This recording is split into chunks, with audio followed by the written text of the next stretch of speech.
Viens prendre place autour du feu. J'ai quelques histoires à te raconter. Mais es-tu prêt à les écouter?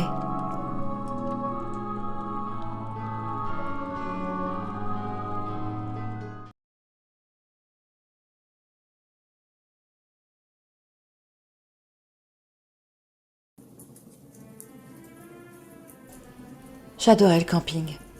Cette convivialité qu'on retrouve dans la nature, ce retour à l'état sauvage et, l'alcool aidant, la régression de l'être humain à ses instincts les plus primaires. Mais surtout, j'adorais les histoires au coin du feu, moments pendant lesquels notre esprit transforme la plus douce nuit dans une masse d'ombre derrière laquelle pourraient se tapir nos cauchemars les plus atroces. C'est d'une de ces nuits-là que je vais vous parler. Nous étions 4 amis à la recherche d'aventures sur les pentes d'une montagne sauvage.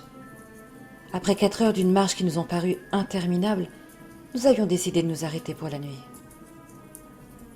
Le temps de planter les tentes, de faire un feu, et le soleil tirait déjà sa révérence. Nous pouvions alors nous livrer à notre passe-temps favori dans ce type de situation, les histoires d'épouvante. C'était une nuit d'autant plus effrayante que nous étions loin de chez nous, et de toute civilisation d'ailleurs, et que la lune brillait d'une lumière rouge sang. Comme si, vexée de ne pouvoir participer à notre rixe d'horreur, elle avait décidé de participer en créant une ambiance des plus terrifiantes. La nuit suivit donc son cours effrayant, jusqu'à ce que chacun d'entre nous tombât l'un après l'autre dans un sommeil profond.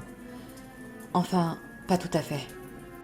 Mélanie, ma petite amie, me réveilla au milieu de la nuit avec une requête à laquelle je m'étais déjà accoutumée. Mademoiselle faisait la forte devant tout le monde, mais durant la nuit, elle avait trop peur d'aller toute seule aux toilettes. Il faut dire que moi-même, si j'avais dû affronter la forêt toute seule cette nuit, j'aurais pas fait le fier en essayant d'atteindre l'endroit prévu à cet effet. On a donc laissé notre camp pour l'obscurité environnante. Une fois l'affaire réglée, on s'est accordé un petit moment d'intimité, jusqu'à ce que ma copine entende un bruit. « Sûrement un dahu », lui dis-je en plaisantant.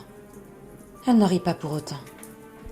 D'une voix affolée, elle me demanda de rester près d'elle jusqu'au camp. Elle mourait de peur. Je dois avouer que je me suis amusée à ses dépens, jusqu'à ce que j'entende moi aussi quelque chose qui n'était pas un bruit, mais un cri strident, de douleur et d'horreur. Mon premier réflexe a été de lui prendre la main plus fort et de courir rejoindre le camp. Je ne m'étais pas préparée à la vision de cauchemar que j'allais y rencontrer. J'ai couru vers le camp, en tenant fermement la main de Mélanie. Mais en y arrivant, je me suis pris un énorme caillou et je suis tombée. J'ai lâché un gros juron et j'ai demandé à Mélanie comment elle allait, quand elle s'est mise à crier.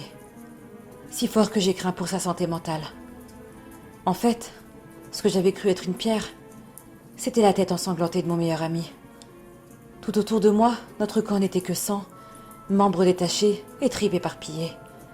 Du sang de nos êtres chers. Dans un geste de panique, Mélanie s'est précipitée dans la direction opposée à notre camp. Sûrement pour fuir la vision d'horreur à laquelle elle venait d'être confrontée. De peur de la voir tomber dans le précipice qui se trouvait de ce côté-là, et surtout pour éviter que l'un ou l'autre reste seul face à ce qui avait réduit nos amis en bouillie, je l'ai poursuivie de toutes mes forces. Je l'ai perdue de vue quelques instants, mais je l'ai retrouvée quelques mètres plus loin, effondrée contre un arbre. En voulant la prendre dans mes bras pour la réconforter et lui dire que je la protégerais, je me retrouvais avec le cadavre de ma petite amie contre mon torse. Un couteau, planté dans la gorge. L'horreur s'emparait de moi. J'ai couru de toutes mes forces et je me suis immobilisée devant le précipice. J'étais à bout de force, j'avais plus une larme à verser. Le monde s'était écroulé. Et puis, j'ai entendu des pas dans mon dos. Je me suis retournée. Mon esprit me suppliait de crier, de faire quelque chose. Mais j'étais paralysée par la peur. Mes jambes refusaient de bouger, comme si la peur me clouait littéralement sur place. J'ai donc levé les yeux, résignée, sur mon bourreau. Je l'ai vu marcher sur moi, ange inconditionnel de ma mort. Cependant, alors qu'il se trouvait qu'à quelques centimètres de moi, j'ai décidé que je préférais mourir comme moi je l'aurais choisi, et non pas de laisser mon corps être le pion dans les bras de ce fou. Donc au dernier moment, je me suis retournée et j'ai couru vers la falaise. Quand j'ai sauté, j'ai entendu mes défunts amis crier mon nom. Les larmes me sont montées aux yeux de nouveau. Je les aimais tellement.